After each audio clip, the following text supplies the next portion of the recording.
Bismillahirrahmanirrahim. Assalamualaikum warahmatullahi wabarakatuh. Untuk pertemuan kali ini IPS kita akan membahas tentang sumber daya alam Indonesia.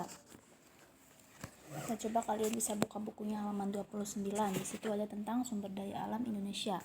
Pertama, kita harus tahu dulu apa pengertian dari sumber daya alam. Yaitu sumber daya alam adalah segala sesuatu yang muncul secara alami dan ditemukan oleh manusia, dan sumber daya alam itu dapat dimanfaatkan oleh manusia untuk memenuhi kebutuhannya. Kemudian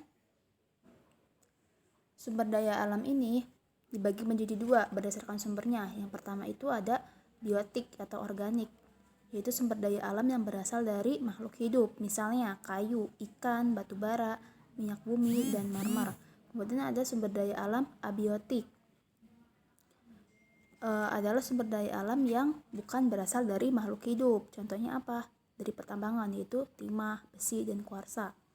Kemudian berdasarkan persebarannya, sumber daya alam itu terdapat di mana-mana. Misalkan ada sinar matahari, air, udara, area pertanian, dan hutan. Kemudian ada sumber daya alam yang hanya ditemukan di daerah tertentu.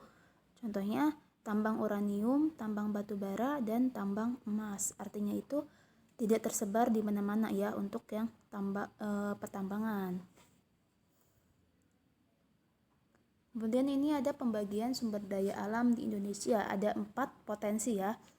4 potensi besar yang sumber daya alam di Indonesia. Yang pertama itu ada dari kehutanan atau pertanian, kemudian ada pertambangan, yang ketiga ada kelautan, kemudian yang keempat ada pariwisata. Nah, yang pertama, potensi sumber daya alam dari kehutanan. Nah, hutan adalah suatu wilayah yang luas yang ditumbuhi oleh tumbuhan dan menjadi ekosistem atau tempat hidupnya makhluk hidup, hewan maupun tumbuhan. Potensi hutan di Indonesia ada yang kayu dan ada yang non kayu. Apa nih yang kayu? Potensi kayu yang pertama ada kayu jati. Bahannya dari bisa dimanfaatkan untuk bahan mebel atau bahan bangunan. Kemudian ada kayu cendana, dapat dimanfaatkan untuk bahan baku parfum, dupa, aromaterapi, dan mebel. Kemudian yang ketiga ada kayu akasia, yaitu untuk bahan baku bubur kertas, berarti untuk membuat kertas ya. Kemudian untuk mebel. Dan yang keempat ada kayu meranti, yaitu untuk bahan bangunan. Nah, untuk kayu jati itu tersebar di Jawa Tengah. Kemudian untuk kayu cendana itu ada di NTT ya.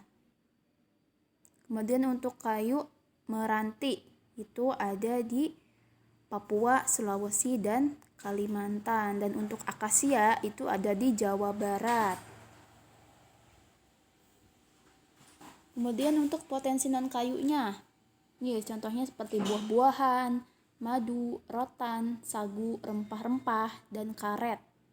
Itu yang non kayu. Kemudian manfaat dari hutan. Yang pertama itu sebagai tempat resapan air. Karena banyaknya pohon, pohon ini akan meresap air hujan ataupun air tanah. Kemudian sebagai paru-paru dunia, artinya sebagai penghasil oksigen ya. Kemudian yang menyaring udara-udara yang tidak baik ya. Kemudian ada sebagai tempat tinggal berbagai flora dan fauna, yaitu sebagai tempat tinggal tumbuhan dan hewan. Kemudian untuk mencegah terjadinya erosi, baik longsor maupun dan lain-lain. Kemudian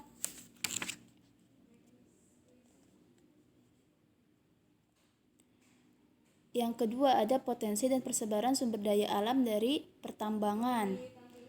pertambangan itu apa? Yaitu proses penggalian atau pengambilan material yang ada di dalam bumi, lapisan kulit bumi ya.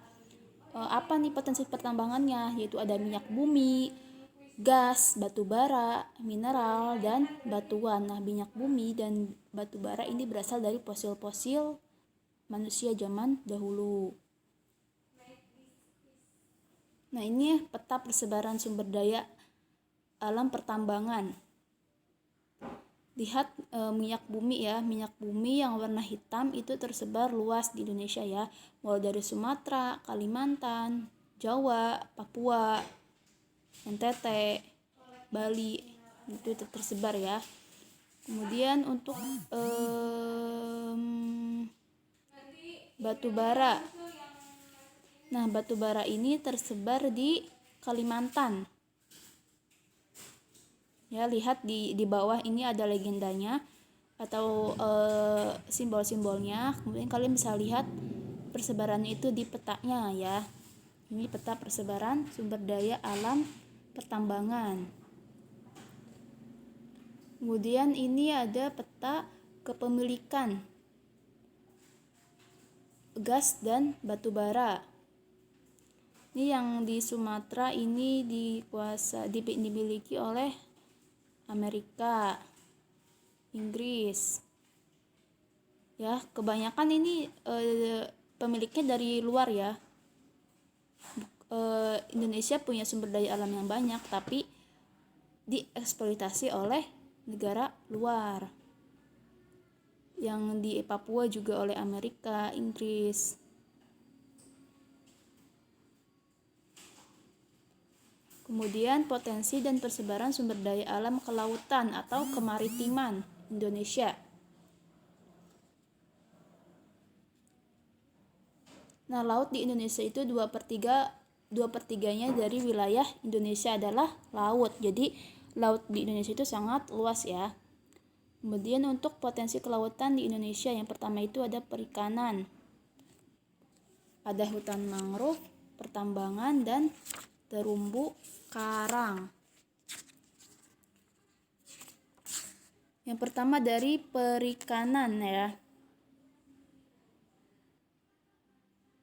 Nah, 6,5 juta ton perikanan dalam setahun ya potensi ikan di Indonesia. Sangat banyak sekali ya.